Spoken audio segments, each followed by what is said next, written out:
BRS నేతలు కవిత ఆరోపణలు ఎదుర్కోలేక తమ సర్కారుపై నిందలు వేస్తున్నారన్నారు ఎమ్మెల్సీ బలిమూరి వెంకట్. ప్రభుత్వాన్ని బద్నాం చేసేందుకు కొత్త విధానాలను ఎంచుకున్నారన్నారు. డమ్మీ పేపర్ తయారు చేసి పేపర్ లీక్ అంటున్నారని మండిపడ్డారు. హెచ్సియు ఉర్దూ వర్సిటీ భూముల విషయంలో విద్యార్థులను రెచ్చగొడుతున్నారన్నారు.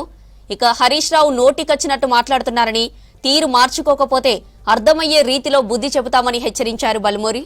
చిత్తశుద్ధి ఉంటే హరీష్ రావు, కేటీఆర్, కేసీఆర్ కలిసి ప్రెస్ మీట్ పెట్టి కవిత ఆరోపణలకు సమాధానం చెప్పాలని సవాల్ విసిరారు.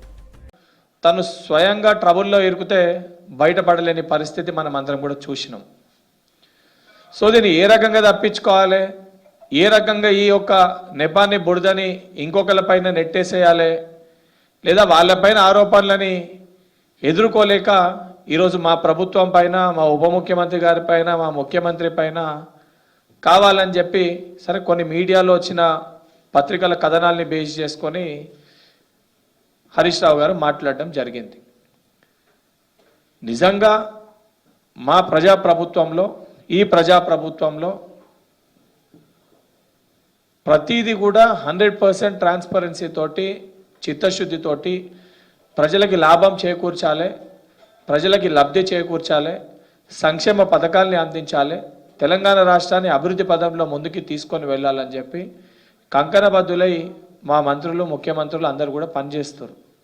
సో ఉన్నదాన్ని రాజకీయం చేయనీకి, దాన్ని ఇట్లా జరిగిందేమో అట్లా జరిగిందేమో, ఏదో తనే స్వయంగా అక్కడ ఉండి చూసినట్టు తెలిసినట్టు మాట్లాడి ఆరోపణలు చేయడం అనేది సరైన పద్ధతి కాదు.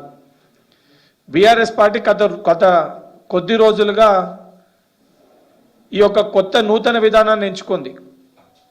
మొన్నటి వరకు ఏంటంటే వాళ్ళకి సంబంధించిన కొన్ని యూట్యూబ్ ఛానల్స్ని, కొన్ని ఛానల్స్ని ఏర్పాటు చేసుకొని ఒక విషయాన్ని కాంప్లికేట్ చేయనీకి ఆ విషయాన్ని చర్చలోకి తీసుకొని రావడం, అంటే ఏది జరగకముందే వాస్తవానికి ప్రభుత్వం ఏదైనా మంచి చేసే ప్రయత్నం చేసినా కూడా ఏ రకంగా కాళ్ళల్లో కట్టెలు పెట్టాలి, ఏ రకంగా సంక్షేమాన్ని అడ్డుకోవాలి, ఏ రకంగా ప్రజల్ని ఇబ్బందిలో పెట్టాలి, ఏ రకంగా విద్యార్థులని రెచ్చగొట్టాలి, ఏ రకంగా నిరుద్యోగులని ఉద్యోగాలు ఇస్తలేరని చెప్పి రెచ్చగొట్టి వాడుకోవాలి, ఈ అంశంపైన దృష్టి పెట్టి పదే పదే మాట్లాడతారు. హరీష్ రావు గారు నేను సూటిగా, సరే మీకంటే వయసులో నేను చాలా చిన్నవాడిని, రాజకీయంగా కూడా మీకున్నంత 70,000 పుస్తకాలు చదువుకున్న వాళ్ళు నాకెవరు గురువులు లేరు, మీకు మేము ఆమున్నట్టు.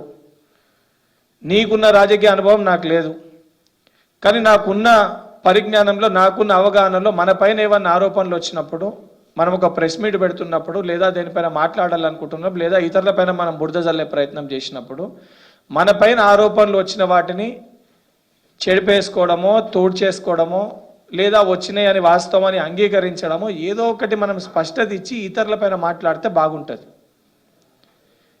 ఆరోపణలు చేసింది రాజకీయ పరంగా నేను మీ పైన ఆరోపణలు చేశానంటే మీరు అంగీకరించకపోవచ్చు, కానీ స్వయాన మీ ప్రభుత్వంలో, మీ కుటుంబంలో ఉన్న మీ కుటుంబ సభ్యురాలు నువ్వు ఒక దొంగవి, నువ్వు లంగవి, నువ్వు లఫూట్వి, లఫంగివి అని చెప్పి ఇష్టం ఉన్నట్టు మాట్లాడి స్వయాన కేసీఆర్ గారిని పీకి కట్టలు కట్టిర్రా తెలంగాణకి అని చెప్పి అంశాలు కూడా ప్రస్తావించడం జరిగింది.